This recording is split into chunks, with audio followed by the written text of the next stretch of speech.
तारीख है जनवरी 1, 2047। देश बहुत बड़े संकल्प लेकर के चलना होगा और वो बड़ा संकल्प है विकसित भारत। अब उससे कुछ कम नहीं होना चाहिए और 2047 तक भारत विकसित देश बन जाए। एग्जैक्टली अमेरिका और यूरोप जैसा सुंदर, विकसित और ताकतवर बन चुका है India. I want to make a prediction for you. I predict that the 21st century is going to be the Indian century.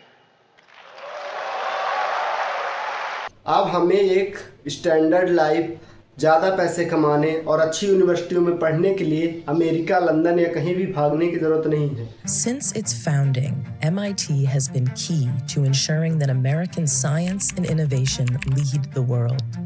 अब वहाँ के लोग हमारी तरफ आ रहे हैं, हम उन्हें हथकड़ियाँ पहना के उनके देश भेज रहे हैं।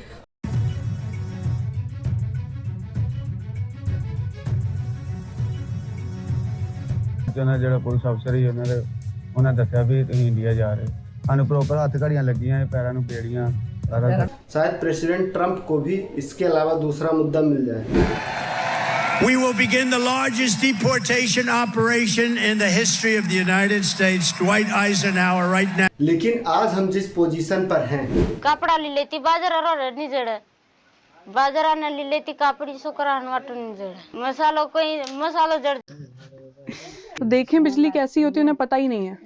यहाँ कोई कनेक्शन नहीं है, कुछ भी नहीं है, जिंदगी बहुत कठिन है। The ILO says about 65% of the youth in India are jobless. 65%. Let me show you another figure from this report. It says 83% of the jobless workforce in India is under 34 years of age. 1,800 candidates for just 10 positions. The side railing at the hotel's entrance collapsed. Employment still such a massive challenge. क्या उससे आपको लगता है कि हम इतने कम समय में इतना कुछ अचीव कर सकते? अगर आपका जवाब हाँ है तो फिर हमें अब तक चाइना से आगे होना चाहिए था, और अगर नहीं तो फिर सरकार का ये वादा भी एक पॉलिटिकल स्टंट है। और जो सबसे इंटरेस्टिंग सवाल है इस पूरी स्टोरी का कि दुनिया का अगला सुपर पावर कौन है? अमेरिका, इंडिया, चाइना जैसा कोई एक देश? We are America, second to none, and we own the finish line. Don't forget it. या Elon Musk? Take over, Elijah. Take over. Gautam Adani? ये देखिए रिश्ता। देख लीजिए प्लीज। बिल गेट्स जैसे एक दो लोग, और इसकी शुरुआत हो चुकी है। And well, according to the Bloomberg Billionaires Index, Gautam Adani is now the world's biggest wealth gainer and Asia's richest man. तो वीडियो में 2 पॉइंट है। पहला तो ये कि कैसे कि चाइना ने इतने कम समय में इतनी तरक्की की, आज वो हर फील्ड में सबसे आगे होता जा रहा है, चाहे एआई हो, रोबोटिक्स हो। It's not your average dance class. This video is from a Chinese robotics startup called Engine AI. Watch the humanoid mimic the instructor. Nice. From backflips to front flips.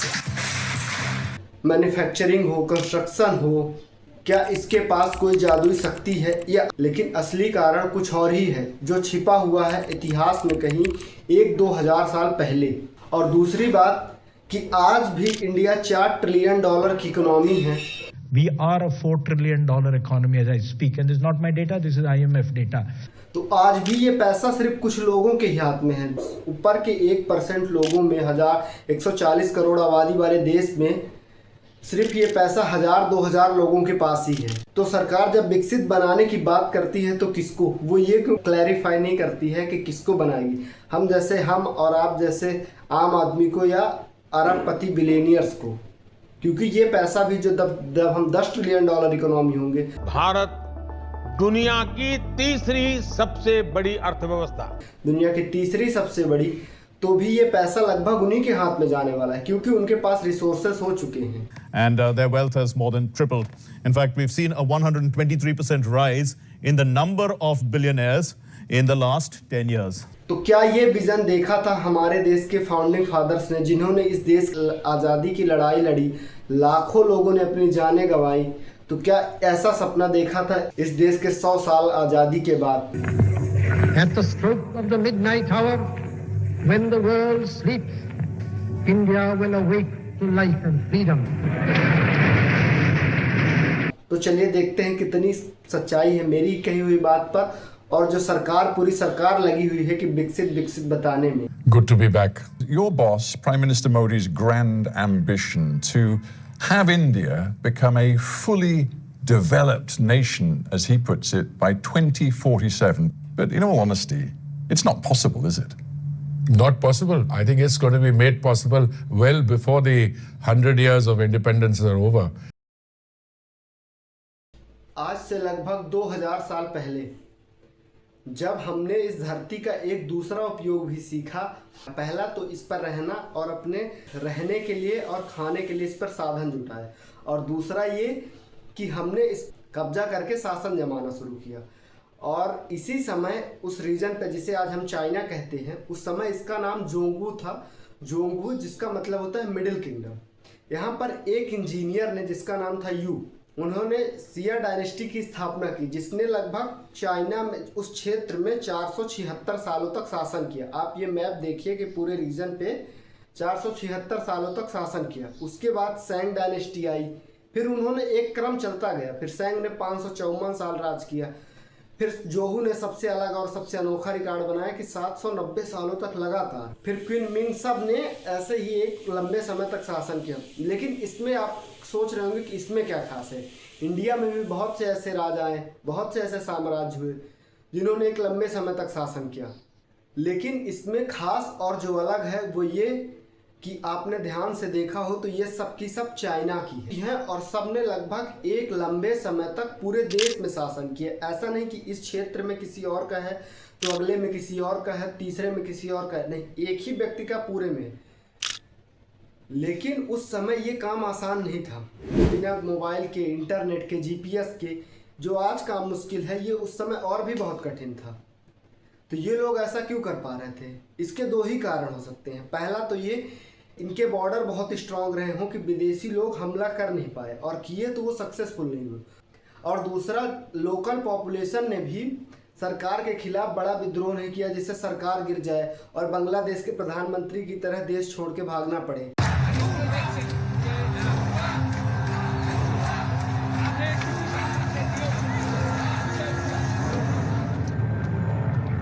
जनता सरकार के खिलाफ विरोध इसलिए नहीं कर रही थी क्योंकि सरकार उनकी तरक्की के लिए काम कर रही थी, उनके लिए काम कर रही थी। जब लोगों के पास रोजगार है, उनके पास खाने के लिए है, सरकार उनको सिक्योरिटी दे रही है, तो फिर वो क्यों लड़ाई करें सरकार से, क्यों सरकार के खिलाफ बोले?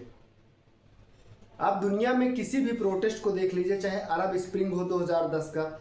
The Arab Spring timeline began in Tunisia, a country that had been under the allegedly corrupt and authoritarian rule of President Zayn al-Abidine Ben Ali for more than 2 decades.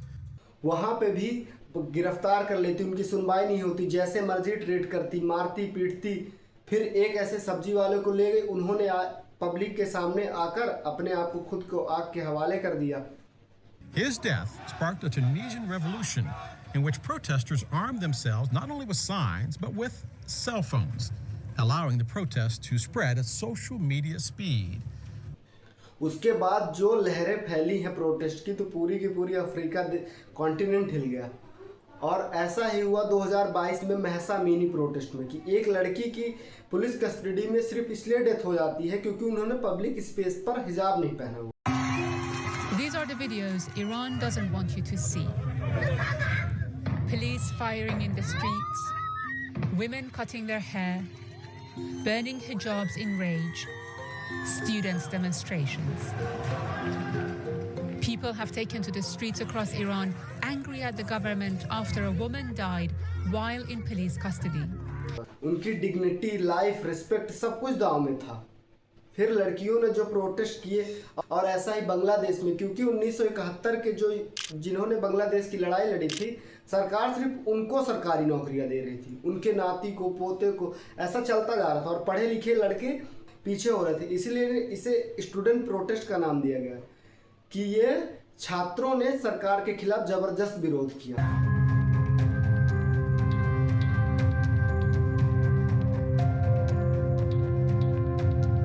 तो वहाँ ये सब कुछ नहीं था। और अब आप देखेंगे इसी स्टेबिलिटी और स्ट्रांगनेस का ये एक चैन रिएक्शन की तरह है जो एक बार शुरू हो गई। मतलब एक बार आपने एक अच्छाई की ओर कदम बढ़ाया तो आपका दिमाग फिर खुद में खुद चलने लगा, सक्सेस की ओर आप बस एग्जैक्टली ऐसा ही हुआ चाइना के साथ।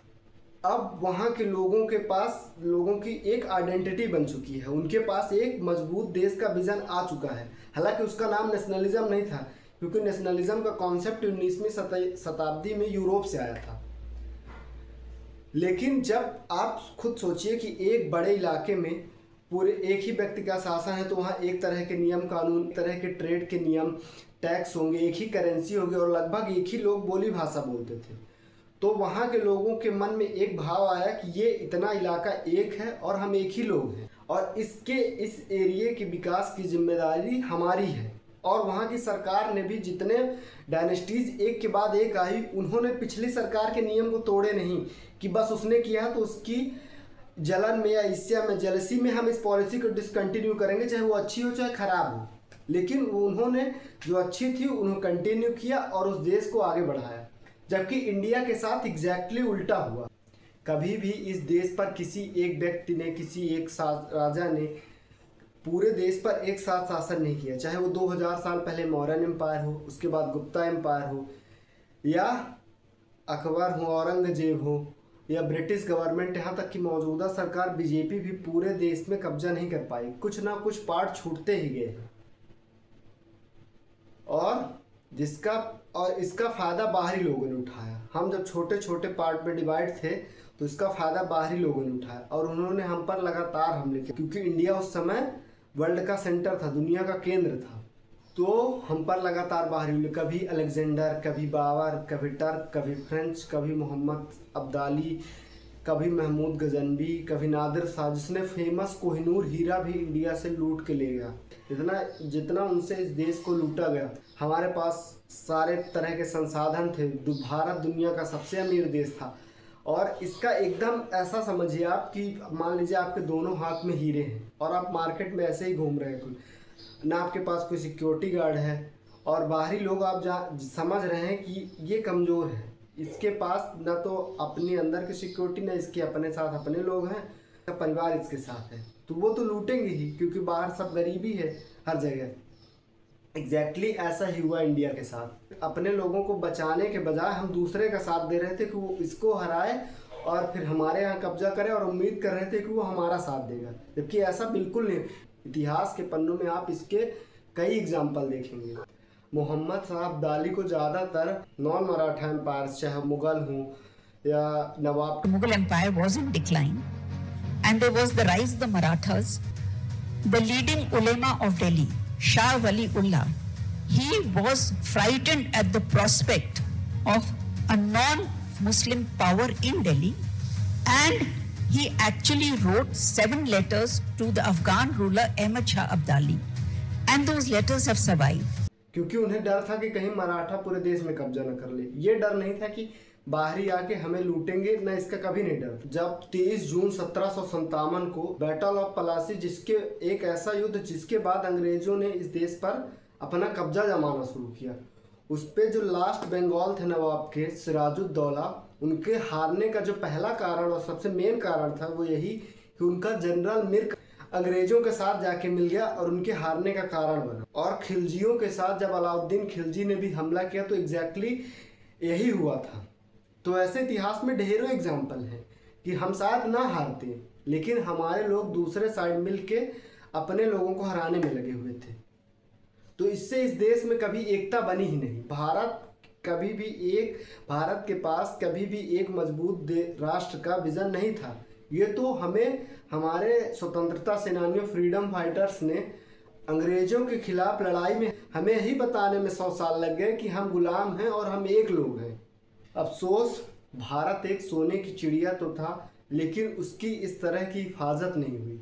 अगर आपके पास हीरा है तो हीरे की कदर होनी ज़रूरी है, और आज भी यही हो रहा है। अगर आप देखें तो मेरे खुद के स्टेट में मध्य प्रदेश में 20-22 एमएलए के साथ दूसरी पार्टी में मिलकर सरकार गिरा दी गई। आज के बाद कल भी आता है, कल के बाद परसों भी आता है और जनता गवाह।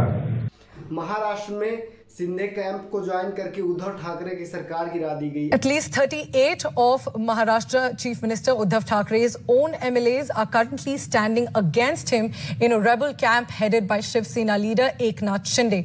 तो ये ट्रेंड आज भी जारी है और ऐसे कई एग्जाम्पल हैं। और हमने एक दूसरे की राइवलरी में इमरजेंसी के टाइम में कितने स्टेट में एक दूसरे की सरकार गिराई है।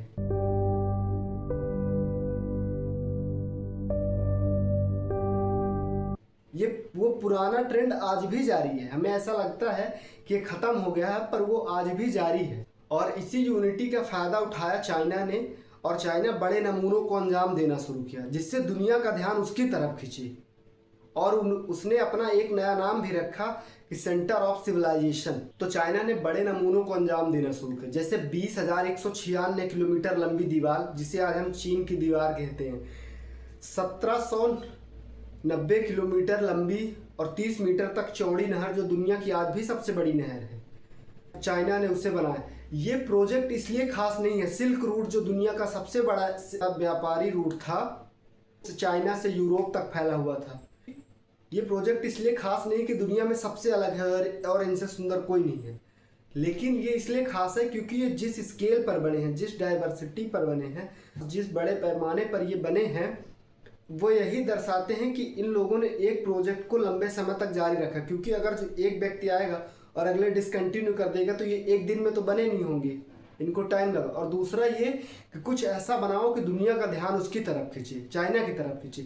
एग्जैक्टली ऐसा कि टिकटॉक के आने के बाद पूरी दुनिया में शॉर्ट्स वीडियो का ट्रेंड आप खुद देख रहे हैं कि कैसे पूरी दुनिया में छाया हुआ आज भी। TikTok has done what no other Chinese-made app has done before. It's cracked the international market and become a global sensation. It's the hugely popular app that's given rise to dance trends, viral recipes, influencer mansions, and national security investigations. We're looking at TikTok. We may be banning TikTok. न जाने कितने लोग इससे star बने, कितने सारे app आए, और इंस्टाग्राम में भी रील्स का प्रमोशन, रील्स का चलन इसके बाद ही आया है। जैसे अभी भी एग्जैक्टली फिर दूसरी बार यही हुआ कि पूरी दुनिया AI कर रही थी, चैट GPT और सोरा और को पायलट, बहुत से ऐसे प्लेटफॉर्म चले थे, लेकिन एक डीप सीक ने जो दुनिया में लहर खींची है। The release of DeepSeek AI from a Chinese company should be a wake-up call for our industries that we need to be laser focused on. DeepSeek shaking up global tech. Nvidia losing nearly $600 billion in market cap today alone. जो ध्यान खींचा है वो किसी भी technology ने नहीं। I think we should take the development out of China very, very seriously. But from a Chinese lab called DeepSeek.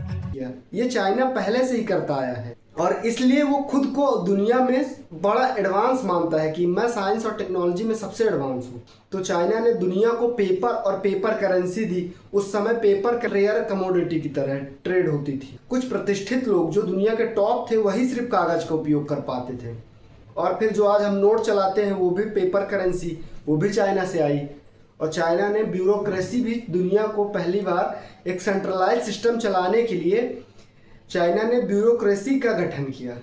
तो ऑल ओवर हिस्ट्री चाइना एक सेंट्रली रन स्टेट। हालांकि इस विकास का मतलब ये नहीं है कि हम अपनी आज़ादी छोड़ दें, संविधान छोड़ दें और एक कम्युनिस्ट राष्ट्र, बिल्कुल नहीं।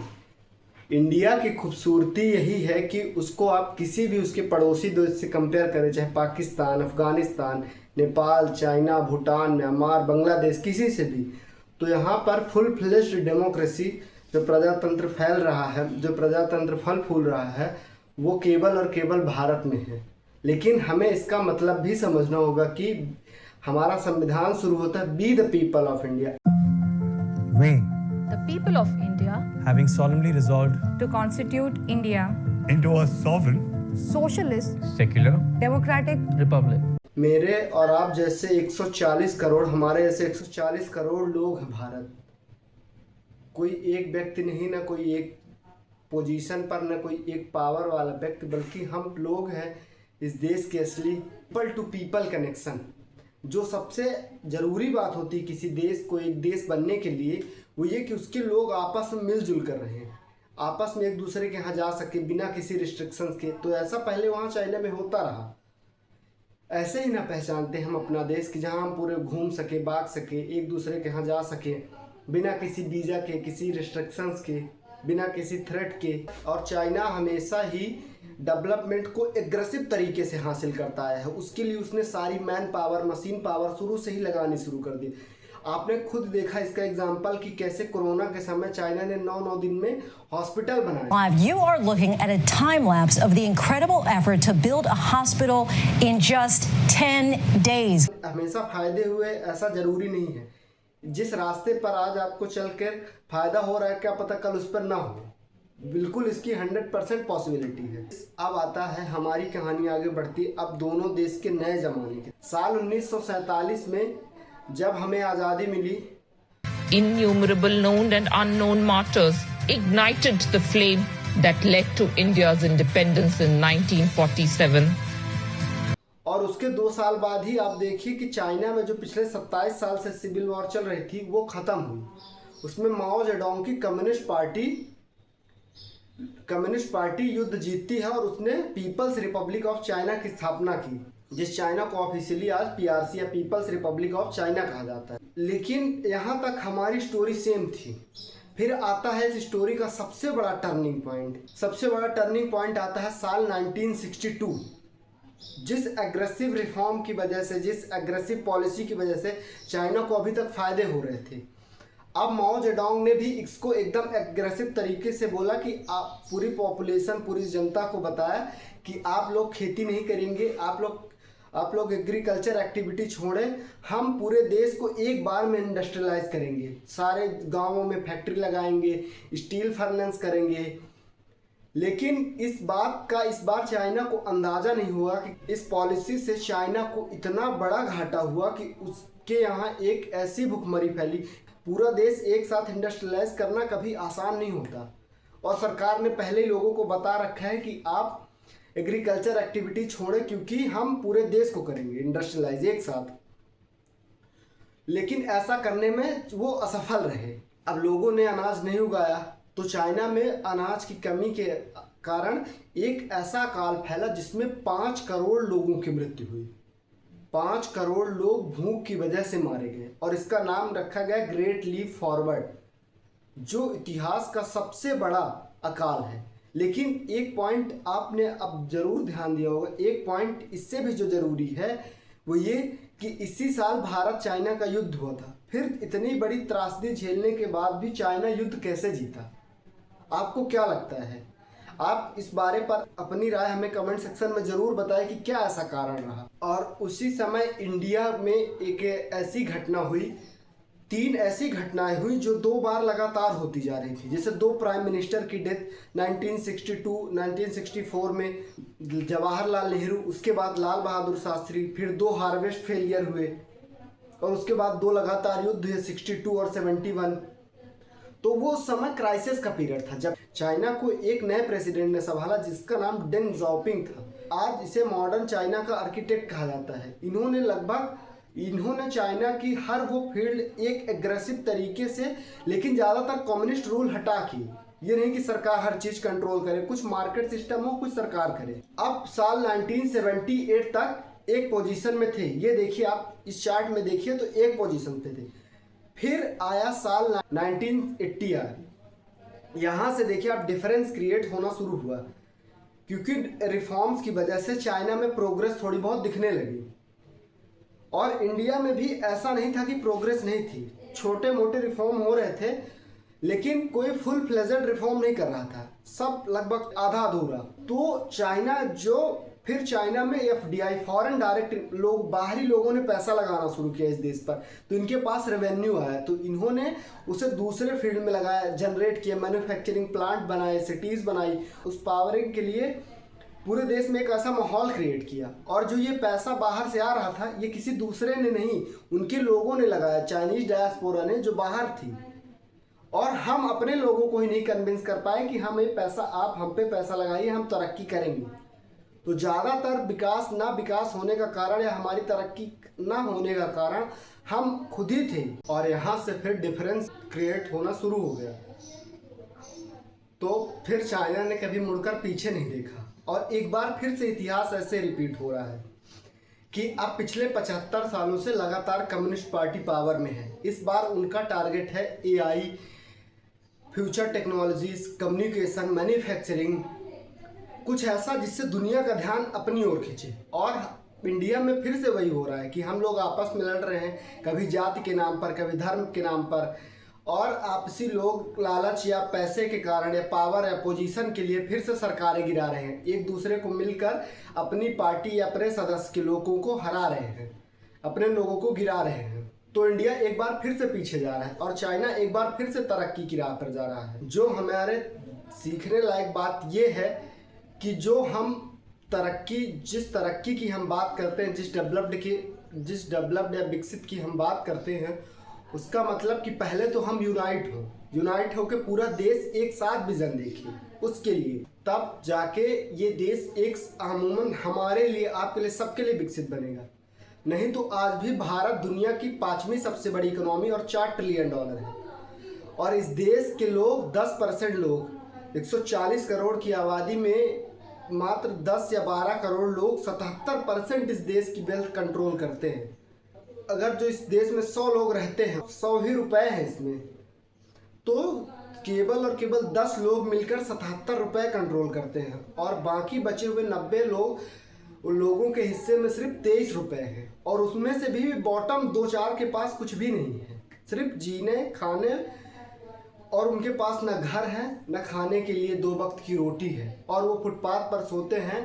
तो यही अमीर लोग उनके ऊपर गाड़ी चढ़ा के चले जाते हैं और बाद में कुछ नहीं होता। रिजल्ट आपके सामने कई बार आए। और आज ये अरबपति बिलियनियर्स लोग कई सरकारों से ज़्यादा पावरफुल है। MNCs के CEO, इनकी वजह से सरकारें झुक जाती हैं। और इन लोगों ने, जब हम कोरोना महामारी से जूझ रहे थे 2019 से, तो इन लोगों ने लगभग दुनिया में $5 ट्रिलियन अपने नेटवर्थ पे इजाफा किया है, दुनिया के बिलियनियर्स ने, और कई ने तो लगभग 20 गुना किया है। जैसे एलॉन मस्क की फरवरी 2020 तक नेटवर्थ मात्र $25 बिलियन थी, जो आज बढ़कर 400 बिलियन है। तो लगभग इस पर 20 गुना इजाफा हुआ है। आप में से ऐसे शायद ही कोई होगा या कोई भी नहीं होगा जिसकी कमाई 20 गुना है, जिसकी संपत्ति 20 गुना बढ़ी, कि पहले एक घर था तो आज 20 है, पहले 20 से तो आज 400 है। और ऐसा ही एग्जैक्टली हुआ गौतम अडानी के साथ। उनकी नेटवर्थ भी 20 फरवरी 2020 तक 8 या 9 बिलियन डॉलर के बीच में थी, जो अचानक 120, 115, 109। And well, according to the Bloomberg Billionaires Index, Gautam Adani is now the world's biggest wealth gainer and Asia's richest man. और अब ये लोग दुनिया की टॉप पोजीशंस पर जा रहे हैं। जैसे एलॉन मस्क, आज आप उनका बायो देखिए, अब इंट्रोडक्शन में गूगल में आता है कि special adviser to president of United States, ना तो CEO ऑफ टेस्ला, ना CEO of SpaceX, special adviser, क्योंकि उन्होंने फंडिंग की। कैसे? आपने देखिए कि एक व्यक्ति के लगभग उनका सपोर्ट था ट्रंप के चुनाव जीतने में। This is what victory feels like. और ऐसा ही सपोर्ट रहा होगा, ऐसा ही सपोर्ट कल क्या हो सकता है कि गौतम अडानी सरकार के स्पेशल रिप्रेजेंटेटिव बन जाए, स्पेशल एडवाइजर बन जाए, क्योंकि दुनिया की मैगजीन्स और अखबारें बिल्कुल साफ लिखती हैं कि गौतम अडानी की इतनी तरक्की इंडियन प्राइम मिनिस्टर के सपोर्ट से हुई है। ये एक नया ट्रेंड है जिसकी शुरुआत हो चुकी है। आप देखिएगा कि अगले कुछ 2-4-10 सालों में ऐसे बहुत से लोग खड़े होंगे जो अरबपति भी हैं और उस देश के सबसे टॉप पोजीशन पे भी बैठे होंगे। और 1990s से हमारी पोजीशन, हमारे और आप जैसे लोगों की, कॉमन आदमी की पॉवर्टी रेट्स नॉर्मल लगभग 30-35 साल में नाम मात्र के चेंजेस हुए हैं उसमें। हेल्थ केयर जो किसी के लिए एक जीवन बचाने का जरिया है, किसी के लिए 5 स्टार होटल जैसी सुविधाएं हैं, कोई बेड पे पड़े हुए भी उसको इंजेक्शन नहीं मिला। मैंने ऑक्सफैम इंडिया के CEO अमिताभ बेहर कहते हैं, ऑक्सफैम इनइक्वालिटी की एक रिपोर्ट जो 2024 की एक रिपोर्ट कहती है